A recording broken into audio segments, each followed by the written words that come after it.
السلام علیکم ورحمۃ اللہ. لا حول ولا قوة الا باللہ. حسبنا اللہ ونعم الوکیل. یا حی یا قیوم برحمتک استغیث. لا الہ الا انت سبحانک انی کنت من الظالمین. اللہم صلی علی محمد وعلی آل محمد واصحاب محمد اجمعین الی یوم الدین. آمین. مفتی صاحب آئے ہوں اور اس کے بعد اتنے سوالات کیسے آ سکتے ہوں؟ انہوں نے پھر اپنے کال رکھو. ٹھیک ہے.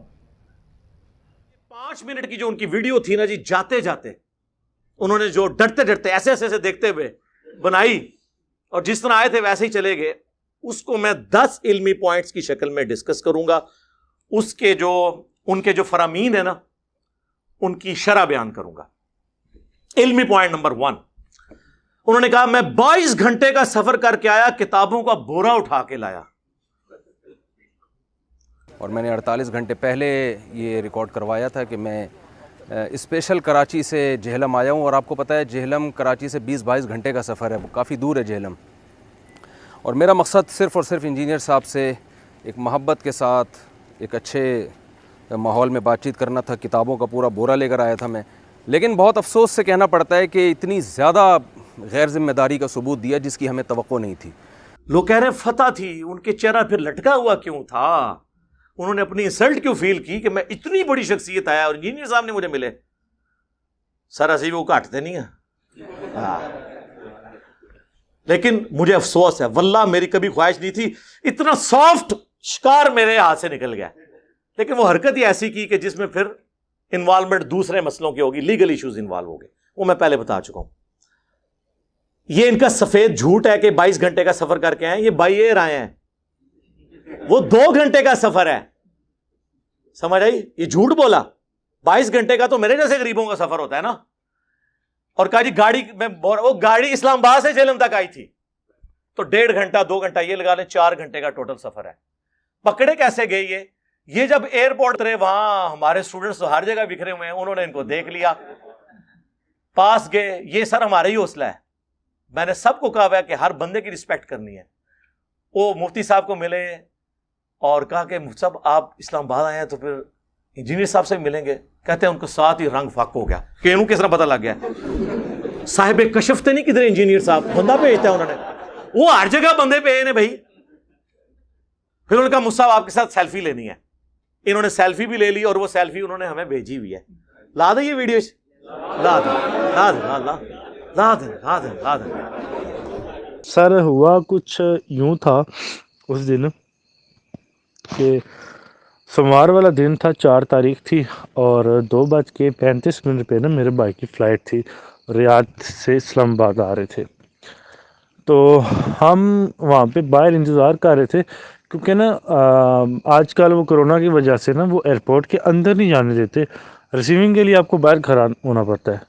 تو اچانک میری پیچھے نظر پڑی تو کافی لوگ سیلفیاں لے رہے تھے. میں نے کہا یار پتہ نہیں کون آیا ہوا ہے. میں نے دوست کو بولا، میں نے کہا یار پتہ نہیں کون آیا ہوا ہے، لوگ سیلفیاں لے رہے ہیں. خیر چھوڑو، ہم بھائی کو دیکھتے ہیں. پھر وہ جو میرا دوست تھا وہ اس کی نظر پڑی، وہ کہتا مفتی صاحب آئے ہیں. تو جب دیکھا تو واقعی مفتی صاحب تھے. پھر ہم گئے، جب ان کے پاس سیلفی لینے گئے نا تو وہ پریشان تھے، مطلب اس وقت بھی پریشان تھے. ان کا پریشانی اس وجہ یہ تھی کہ جو بندہ ان کو لینے آ رہا تھا نا وہ نہیں تھا پہنچا، کیونکہ وہ اس کا انتظار کر رہے تھے. اس کو بار بار فون ملا رہے تھے کہ بھائی تو کدھر ہے. تو پھر ہم نے سیلفی لی. اس کے بعد ہم نے کہا جی آپ انجینئر علی مرزا صاحب سے بھی ملنے آئے ہیں، تو کب آ رہے ہیں اکیڈمی؟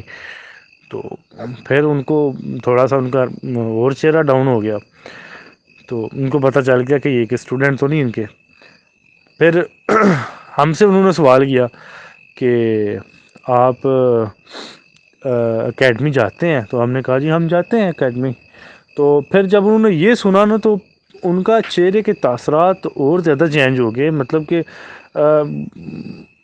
ان کا چہرہ ہی الگ ہو گیا. تو پھر ہم میرے ساتھ جو دوست تھا نا وہ کہہ رہا ان سے مزید بات کرتے ہیں، مطلب نا آپ، تو پھر وہ میں نے کہا یار چھوڑو، بحث کا ٹائم نہیں ہے ادھر، پھر خواہ مخواہ کو تماشا بنے گا تو مقصد نہیں ہے۔ تو بہرحال یہ ہے کہ علی بھائی کا جب انہوں نے نام سنا اور اس کے بعد ان کے چہرے کے تاثرات چینج ہو گئی، مطلب ان کے ذہن و گمان میں بھی نہیں تھا کہ مجھے کوئی ان کا اسٹوڈنٹ ملے گا۔ اصل میں مسئلہ ان کا یہ ہوا کہ وہ ایئرپورٹ کے باہر آ گئے اور جو بندہ ان کو لینے آنا تھا وہ ابھی تک پہنچے ہی نہیں، اس کو لگاتار وہ فون کر رہے تھے۔ تو بہرحال ان کا یہ سین بن گیا۔ تو پھر تھوڑی دیر بعد مطلب ہم وہاں پہ تھوڑی دیر کھڑے ہوئے، پھر ہم واپس آ گئے بائک کی طرف۔ میں نے کہا یار یہ نہ ہو ہمیں بھائی دیکھتا آ رہے ہو، ہم ادھر کھڑے رہے۔ پھر کافی دیر بعد ان کا وہ بندہ آیا کوئی لینے کے لیے، پھر اس کو ملے، پھر اس کے ساتھ چلے گئے۔ بہرحال ہم سے یہ مسٹیک ہوئی ہے کہ ہم آپ سے رابطہ نہیں کر سکے، آپ کو بتا نہیں سکے۔ اس کی وجہ یہ تھی کہ ہمیں یہ ٹینشن تھی ہم نے نیچے جانا ہے، بھائی پتہ نہیں کس راستے سے اوپر آ جائے، وہ ہمیں ڈھونڈتا رہے ہیں، میں ان کو ڈھونڈتا رہا ہوں، موبائل ان کے پاس سم بھی نہیں ہے پاکستان والی۔ تو بہرحال پھر وہ اس ٹینشن میں ہم نیچے چلے گئے، انتظار کرتے رہے تقریباً بھائی جا کے تقریباً 4:25-30 منٹ پہ باہر آئے ہیں، کیونکہ وہ کرونا ٹیسٹ وغیرہ ہو رہے تھے۔ پھر ہم وہاں سے نکلے، ہم نے واہ کینٹ جانا تھا، وہ بھی ٹینشن تھی، پھر واہ کینٹ چلے گئے، وہاں سے پھر واپس آئے، اسلام آباد جانا تھا، پھر ہم تقریباً رات 12 بجے پہنچے، بس اس ٹینشن میں تھے۔ اور پھر وہ ہمیں یاد نہیں رہا بتانے کا، بس ہماری یہ مسٹیک ہوئی ہے۔ پھر اگلے دن بھی بیزی رہے ہیں، تو بس اس ٹینشن میں ہم آپ کو بتا نہیں سکے۔ اصل بھائی نا پتہ کیا، وہ ان کا یہ سین تھا نا، ان کا یہ تھا کہ میں جو ایئرپورٹ سے نکلوں گا نا تو ساتھ ہی گاڑی میں بیٹھ کے تو اللہ حافظ، مجھے کسی نے دیکھنا نہیں ہے۔ وہ بیچارے اتنی دیر کھڑے رہے جناب، فون پہ فون، فون پہ فون، فون پہ فون، اس کو ملا رہے ہیں کہ یار تو کدھر ہے، کب آئے گا۔ تو وہ کافی لیٹ بندہ پہنچا۔ تو پھر یہ تھا کہ میرا جو ساتھ دوست تھا نا وہ بھی علی بھائی کا لسنر ہے، تو اس نے نا مجھے کہتا کہ یار آؤ ان سے بات کرتے ہیں، ساتھ ویڈیو بناتے ہیں، تو آپ ویڈیو بنانا میں بات کروں گا ان سے نا۔ تو میں نے اس کو منع کیا، میں نے کہا یار چھوڑ، ابھی یہ ٹائم نہیں ہے، ان کا موڈ بھی کچھ آف سا ہے، دفعہ کر۔ اور یہ اصل میں مجھے یہ تھا کہ پراپرلی آپ لوگوں کے ساتھ رابطے میں ہیں اور آئے ہیں، اور آپ سب کو پتہ ہوگا، تو اگر مجھے اس چیز کا علم ہوتا نا تو میں فوری رابطہ کر لیتا۔ مجھے اس چیز کا علم ہی نہیں تھا، یہ تو بعد میں مجھے پتہ چلا کہ یہ تو کوئی فلم اور ڈال کے چلے گئے ہیں۔ اور پھر ساری سچویشن جو میں نے پیچھے دیکھی ہے، پھر اس کی کہانی کی مجھے سمجھ لگی کہ یار یہ اتنے ایئرپورٹ میں کھڑے اتنے پریشان کیوں تھے کہ بندہ کب آ رہا ہے۔ حالانکہ ان کی تو فین فالوئنگ اتنی زیادہ تھی ایئرپورٹ پہ جناب، کبھی کوئی ادھر سے آ کے سیلفی لے رہا ہے، کبھی کوئی لے رہا ہے۔ تو حالانکہ بندے کو خوش ہونا چاہیے کہ یار میرے اتنے زیادہ لوگ چاہنے والے آئے ہیں، تو خوش ہونا چاہیے تھا، پر ان کے تاثرات ہی الگ تھے۔ کیوں الگ تھے؟ وجہ یہی تھی کہ مجھے کوئی علی بھائی کا اسٹوڈنٹ نہ دیکھ لے، تو آگے تک بات نہ چلی جائے۔ بھائی یہ تو بعد میں پتہ چلا جب انہوں نے یہ سارا ڈرامہ کریٹ کیا۔ تو پہلا جھوٹ یہ کہ 22 گھنٹے کا سفر نہیں، 2 گھنٹے کا سفر۔ دوسرا یہ ساتھ ہی اس کے یہ جو انہوں نے کہا کہ بورا لے کے ہوں کتابوں کا، سر قرآن و حدیث سے دلائل دینے کے لیے بوروں کی ضرورت نہیں ہوتی، یہ بابوں کی کتابوں سے حوالے دینے کے لیے بوروں کی ضرورت ہوتی ہے۔ یہ تو ایک موبائل کے اندر حدیث کی کتابیں آ جاتی ہیں، اور قرآن یہ کتابیں وہ دوسری لے کے آتے ہیں، حدیث کی نہیں لے کے آتے، تو بورے کی تو ضرورت ہی نہیں تھی۔ آپ اپنے عقائد المحند علی المفند جس کا تعارف شریف اینڈ پہ میں کرواتا ہوں، اور حضرت معاویہ رضی اللہ تعالیٰ عنہ کا خروج خلیفہ راشد مولا علی رضی اللہ تعالیٰ عنہ علیہ السلام کے خلاف، آپ اگر امیر شام کی حمایت کرتے ہیں تو اس کو قرآن و حدیث سے ثابت کریں نا، بابوں سے تو ثابت نہیں کرنا۔ علمی پوائنٹ نمبر 2، میں محبت بھرا پیغام لے کر آیا تھا انجینئر صاحب کے لیے۔ یہ محبت بھرا پیغام یہ ہوتا ہے کہ آپ جناب جا کے چوک میں کھڑے ہو کے اس طرح ویڈیو بنا کے 48 گھنٹے کا آپ کہتے ہیں تیرے کو 48 گھنٹے کا ٹائم ہے، جناب ڈاکٹر طاہر قادری صاحب کنٹینر تے کھلوتے ہیں سن، یہ محبت بھرے پیغام؟ بھائی 1 سال سے آپ کا ایڈمن ہمارے ایڈمن کے ساتھ رابطے میں ہے، ہمارے فون نمبرز آپ کے پاس موجود ہیں، آنے سے پہلے حمزہ علی باسی بھی تو آئے ہیں، حسن الیاس ان کے ساتھ آئے ہیں، 2-3 دفعہ ان سے ٹائم طے ہونے کے بعد وہ یہاں پہ تشریف لائیں. ایک طریقہ ہوتا ہے آنے کا, یہ طریقہ ہوتا ہے آنے کا. محبت بھرا پیغام اس طرح لایا جاتا ہے. اور پھر اس محبت بھرے پیغام میں جو زہر چھپا ہوا ہے, کہ جس بنیاد میں نے آپ کو بلایا تھا کہ میں نے آپ کے ساتھ اکیلے بات کرنی کیمرہ مین کی موجودگی میں, یا مفتی تقی عثمانی صاحب ساتھ بیٹھ جائیں, تیسرا کوئی بندہ نہیں.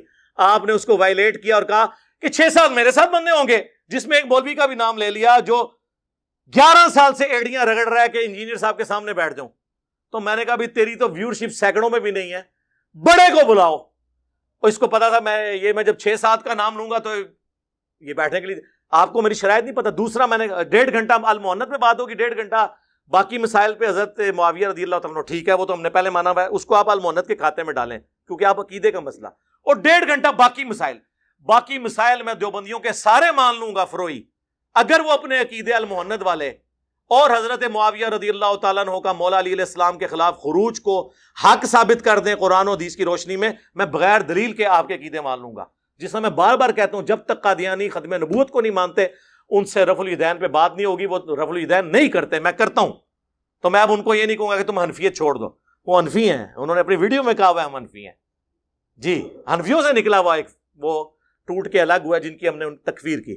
We follow generally Imam Abu Hanifa's fatwa were very largely accepted by the Ummah, and unless we find reasons to disagree with him, we would generally follow the Fiqh Hanafiya. Investigate personally, directly. The overbearing principle should be that you follow Hazrat Imam Abu Hanifa. This is the entire attitude of Jamaat Ahmadiyya.